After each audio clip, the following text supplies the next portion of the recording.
세상에 오직 한국만이 예외였다. 태국 호텔 뷔페에서 목격한 한국인과 중국인의 극명한 차이, 관광객들에게 큰 사랑을 받는 태국의 수도 방콕, 이곳의 한 고급 호텔 레스토랑에서 웨이트리스로 일하는 미나 씨는 결코 잊을 수 없는 광경이 있다고 말한다. 미나 씨는 조금 멋쩍은 듯 솔직한 심정을 털어놓았다.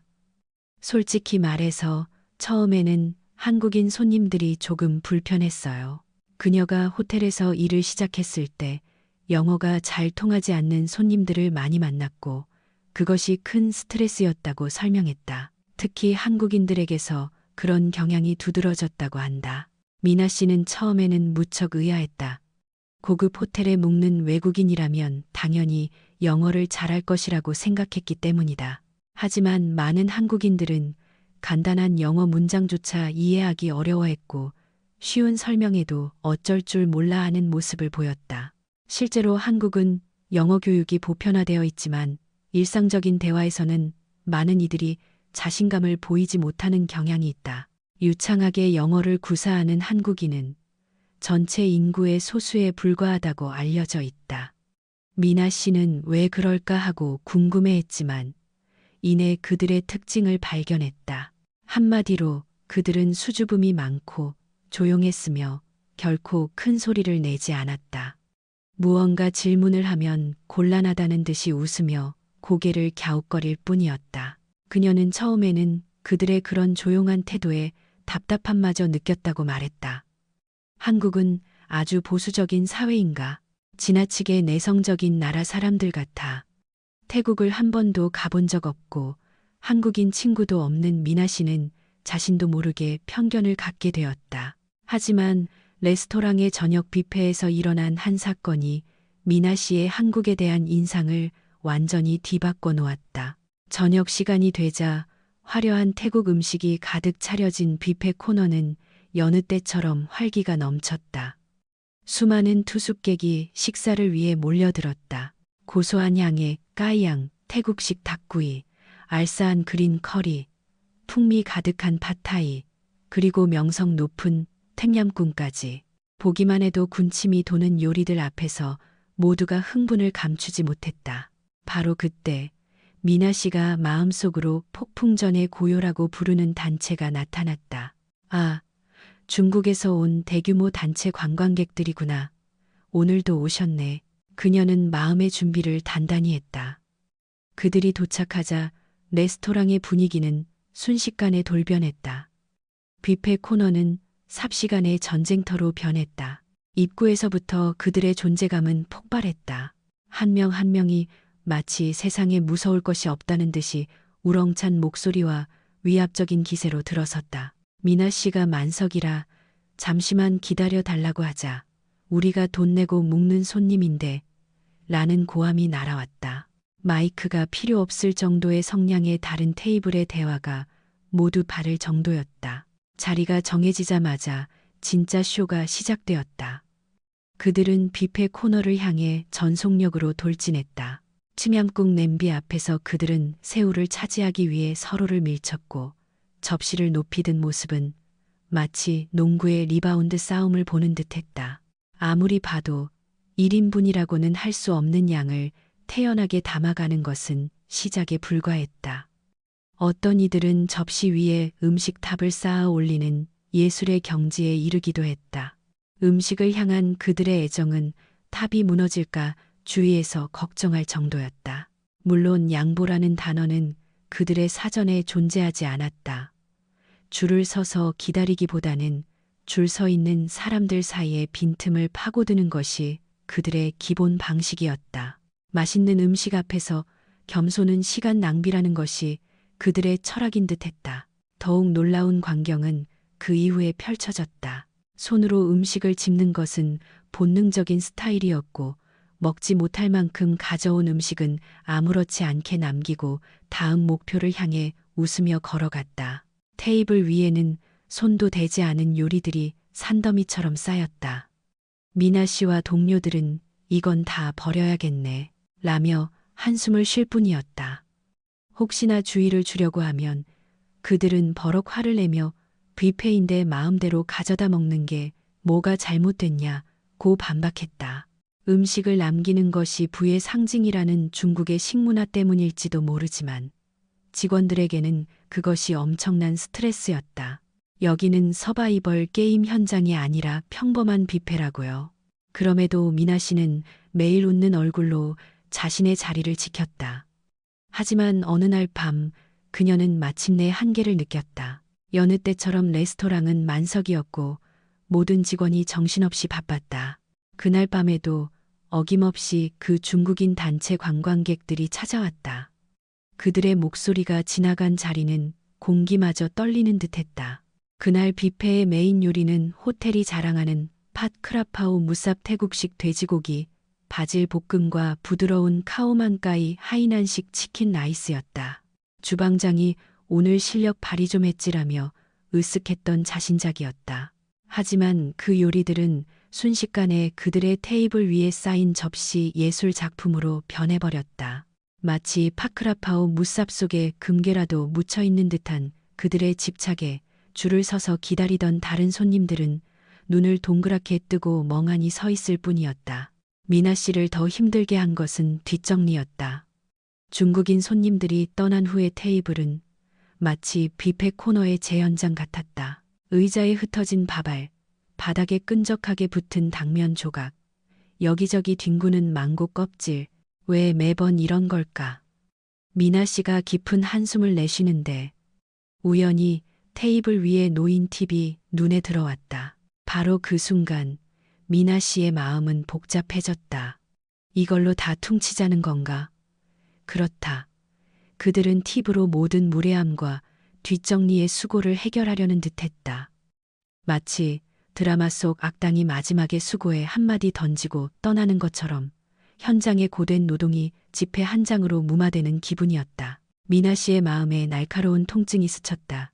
그럼에도 그녀는 감사합니다라고 미소 지으며 테이블을 치웠다.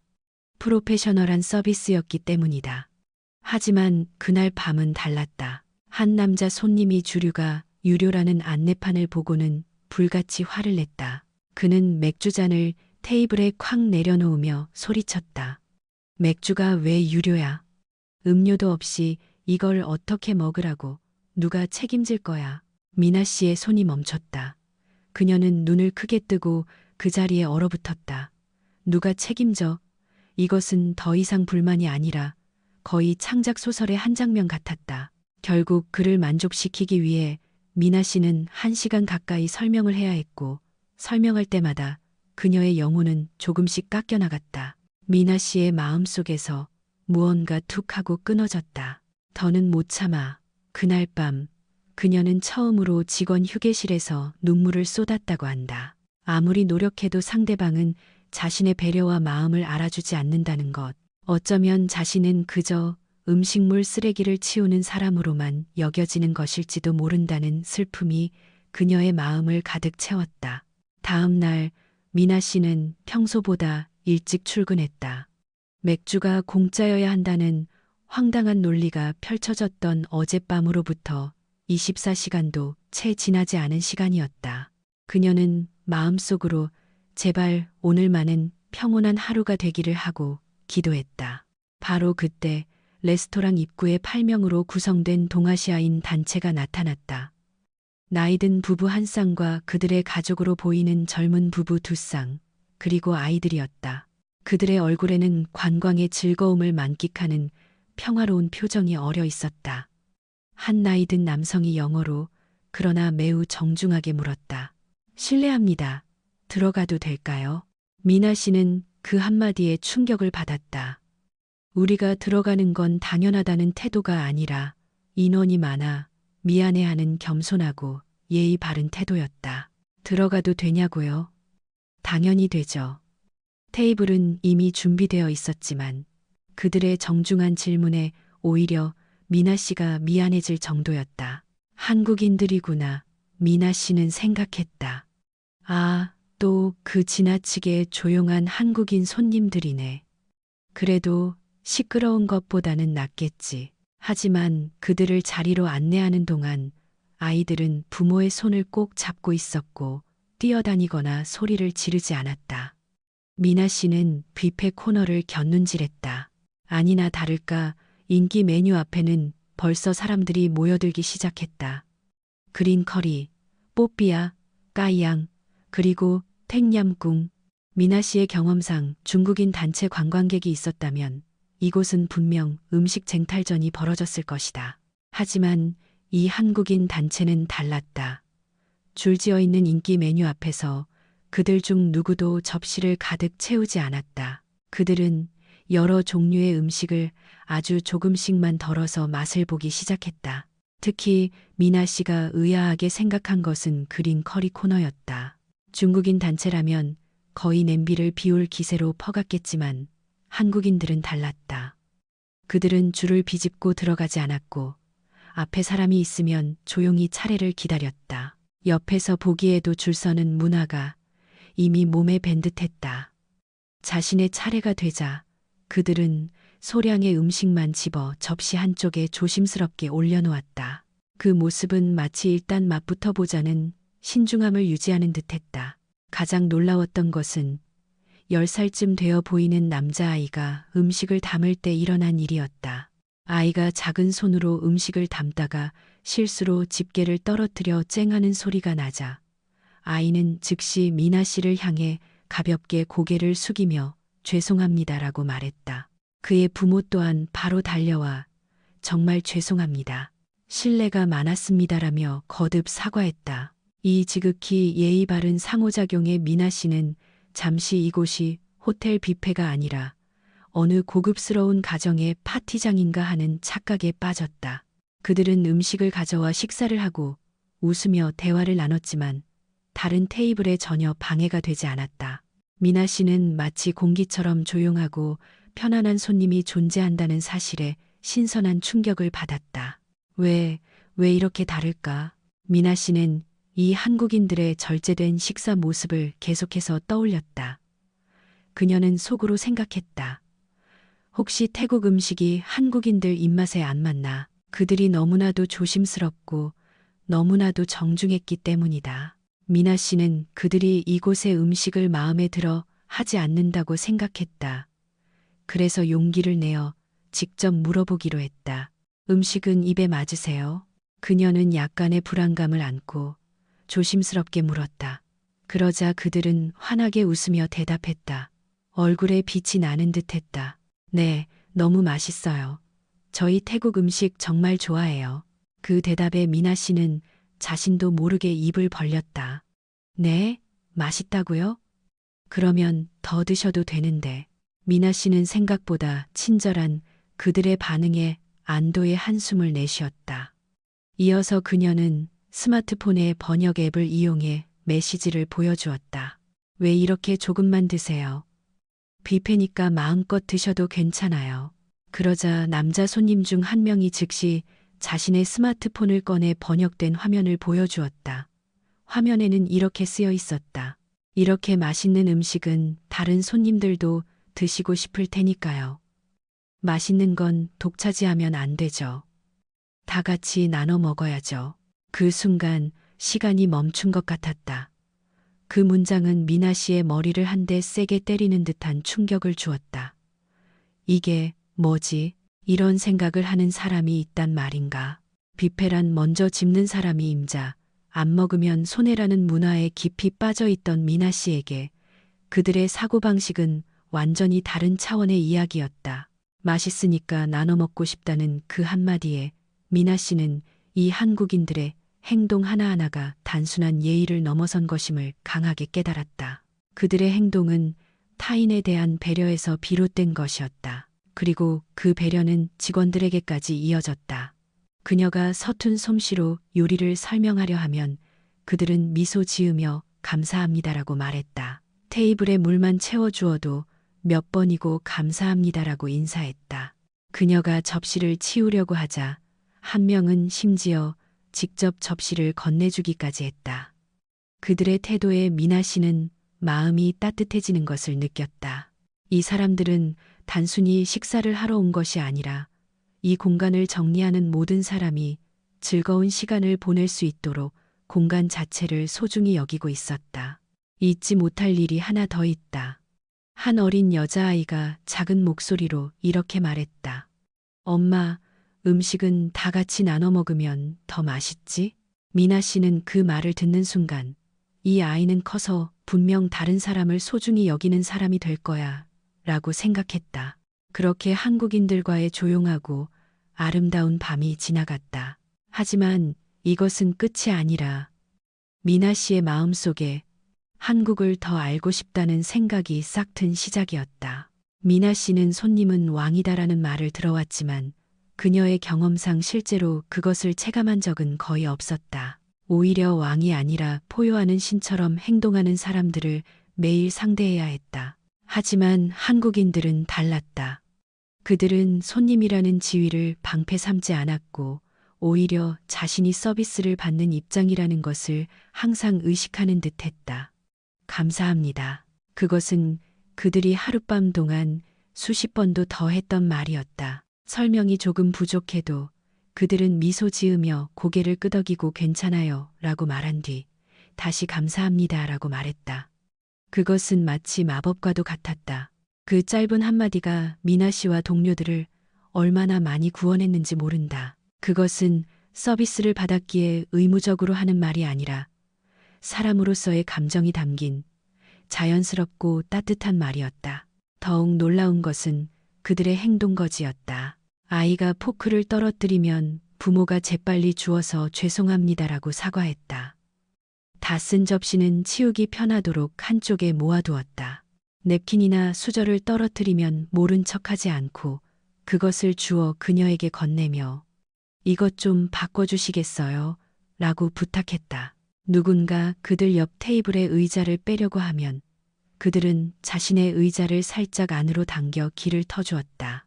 그 공간에는 모두가 레스토랑이라는 공공장소를 함께 예의 바르게 사용하고 있다는 분위기가 감돌았다. 미나 씨는 생각했다. 이들은 손님이 아니라 함께하는 참여자다. 레스토랑이라는 무대에서 때로는 직원이 주인공이고 때로는 요리가 주인공이지만 그 모든 순간에 한국인들은 조용히 곁을 지켜주는 존재였다. 그것은 어떤 매뉴얼에도 적혀 있지 않은 존중이었다. 그리고 이것은 레스토랑에만 국한된 이야기가 아니었다. 모든 호텔 직원이 입을 모아 말했다. 한국인 손님들은 정말 달라요. 다른 사람을 먼저 생각하고 행동하는 사람들이에요. 오히려 우리가 그들에게서 힘을 얻어요. 미나 씨뿐만 아니라 주방장, 프런트 직원, 객실 담당 직원까지 모두가 그들의 행동에 감동했다. 레스토랑 일이 끝난 후 미나 씨는 종종 객실 담당 직원인 삐아 씨와 휴게실에서 이야기를 나누었다. 그날은 막 체크아웃한 한국인 단체의 이야기로 자연스럽게 화제가 옮겨갔다. 미나, 그 한국 손님들 방 봤어? 삐아 씨가 대뜸 물었다. 미나 씨가 아직 못 봤다고 하자 그녀는 미소를 지으며 말했다. 놀랄 만큼 깨끗했어. 한국인들이 묵었던 방은 청소가 거의 필요 없을 정도로 정돈되어 있었다. 사용한 수건은 한 곳에 모여 있었고 쓰레기도 종류별로 봉투에 담아 한쪽 구석에 놓여 있었다. 삐아 씨는 감동한 듯 말했다. 마치 누군가 묵었다는 사실을 조용히 감추고 싶어하는 방 같았어. 특히 그녀를 놀라게 한 것은 침구였다. 시트와 이불 커버가 모두 한데 모여 깔끔하게 개켜져 있었다. 누군가 시트를 개는 걸 도와줄 거라고는 상상도 못했어. 우리가 청소하기 편하게 해주고 싶었던 거겠지. 미나 씨도 고개를 끄덕였다. 반면 중국인 관광객들이 사용한 방은 완전히 다른 세상이었다. 베개는 바닥에 떨어져 있고 젖은 수건은 뭉쳐진 채 아무데나 놓여 있었다. 쓰레기통이 있는데도 바닥에는 비닐봉지와 과자 부스러기가 흩어져 있었다. 테이블 위에는 정체불명의 붉은 잎들이 널려 있어 이게 찻잎인가 향신료인가 한참을 들여다본 결과 그들이 가져온 중국 차를 마신 후에 찌꺼기일 가능성이 높다는 결론을 내렸다. 세면대에는 사용한 면봉과 티슈가 가득했고 화장지는 갈기갈기 찢겨 있었다. 삐아 씨는 농담처럼 웃으며 말했다. 쓰레기를 치우기 전에 현장 감식부터 해야 할 판이야. 물론 예의 바른 중국인 손님도 있지만 단체로 묵을 경우 방이 어지러워질 확률은 확실히 높아졌다. 그리고 상당한 액수의 팁이 담긴 봉투가 놓여 있는 경우가 많았다. 하지만 삐아 씨는 종종 허무함을 느꼈다고 했다. 돈은 정말 고맙지만 솔직히 우리가 가장 기쁜 건 다음 사람을 생각해서 깨끗하게 정돈된 방을 보는 거예요. 그런 면에서 한국인들이 남긴 것은 팁이 아니었다. 손으로 쓴 땡큐 메모, 잘 개켜진 수건 한 장, 그리고 방에 들어서는 순간 느껴지는 정돈된 공기. 그들은 돈을 남기지 않았지만 그들의 마음이 고스란히 그곳에 남아 있었다. 미나 씨는 삐아 씨의 말에 깊이 공감했다. 청소 업무는 눈에 잘 띄지 않지만 그렇기 때문에 사람의 본질을 가장 잘 볼 수 있는 곳이기도 했다. 직원들은 입을 모아 말했다. 한국인들은 보이지 않는 곳에서 남을 위해 생각해요. 나만 편하면 그만이 아니라 다음에 올 사람의 기분을 상상할 줄 아는 사람들이죠. 그것은 미나 씨가 레스토랑에서 느꼈던 것과 정확히 일치했다. 나라와 언어는 달라도 방만 봐도 이 사람들이 타인을 위해 사는 사람들이라는 것을 즉시 알 수 있었다. 사람은 그 사람이 머문 자리를 보면 알 수 있다는 말이 미나 씨의 마음에 깊이 남았다. 그녀는 자신이 가졌던 편견과 마주하기 시작했다. 솔직히 처음에는 한국인들에게 좋은 감정이 없었어. 하지만 지금은 완전히 달라. 레스토랑에서의 그 밤과 깨끗하게 정돈된 호텔 방이 그녀에게 가르쳐 준 것이다. 말이 통하지 않아도 마음은 통할 수 있다는 것을, 영어를 못해도 이렇게 많은 것을 전달할 수 있다는 것을 그녀는 상상도 하지 못했다. 모든 한국인이 타인을 배려하는 것을 당연하게 여기는 것. 미나 씨는 이것이 단순히 규칙이 아니라 어릴 때부터 자연스럽게 몸에 밴 문화 그 자체라고 느꼈다.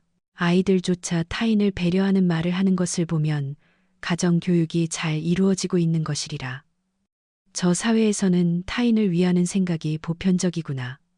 미나 씨는 태국인 역시 온화하고 예의 바른 국민성을 가졌다고 믿어왔지만 한국인들의 행동에는 그보다 한 단계 더 깊은 배려가 숨어 있었다. 예를 들어 중국인 손님이 직원에게 화를 내고 있을 때 한 한국인 부부가 조용히 다가와 미나 씨에게 괜찮냐고 물어봐 준 적이 있었다. 괜찮으세요? 너무 무리하지 마세요. 그것은 어떤 사회 매뉴얼에도 없는 진정한 관심이었다. 미나 씨는 되물었다. 나는 과연 저 사람들을 제대로 이해하고 있었을까? 수많은 오해를 했지만 그 오해를 조용히 그리고 따뜻하게 바로잡아 준 것도 한국인들이었다. 그녀에게 그들은 화내지도 지적하지도 않고 그저 자신들의 모습을 조용히 보여주는 것만으로 사람의 마음을 바꾸었다. 그것은 그녀의 눈앞에서 일어난 기적이었다. 만약 내 아이가 유학을 가고 싶어 한다면 나는 망설임 없이 한국을 추천할 거예요. 미나 씨는 이제 확신한다. 그곳이라면 그 어떤 곳보다도 따뜻한 사람들 속에서 다른 사람을 배려하는 법을 배울 수 있을 거라고. 저는 이제 진심으로 한국을 존경합니다. 그렇게 말하는 미나 씨의 눈은 자부심으로 빛나고 있었다. 마음껏 먹고 마음껏 가져갈 수 있는 뷔페라는 환경 속에서야말로 한 사람의 본질이 가장 잘 드러나는 것일지도 모른다. 이번에 미나 씨는 한국인들의 행동에 감동했지만 사실 태국인들 역시 음식을 낭비하지 않는 소중한 가치관을 가지고 있다. 태국에는 음식에 감사하고 요리에 정성을 다하는 문화가 있으며 쌀 한 톨에도 신이 깃들어 있다는 말이 있을 정도다. 그렇기 때문에 음식을 나눠 먹고 접시를 깨끗이 비우는 한국인들의 행동 속에서 미나 씨는 자신의 문화와 겹쳐지는 아름다움을 느꼈을 것이다. 나라는 다르고 종교는 달라도 타인을 위하고 음식을 존중하는 그 마음이야말로 세상을 따뜻하게 연결하는 다리가 될 수 있지 않을까.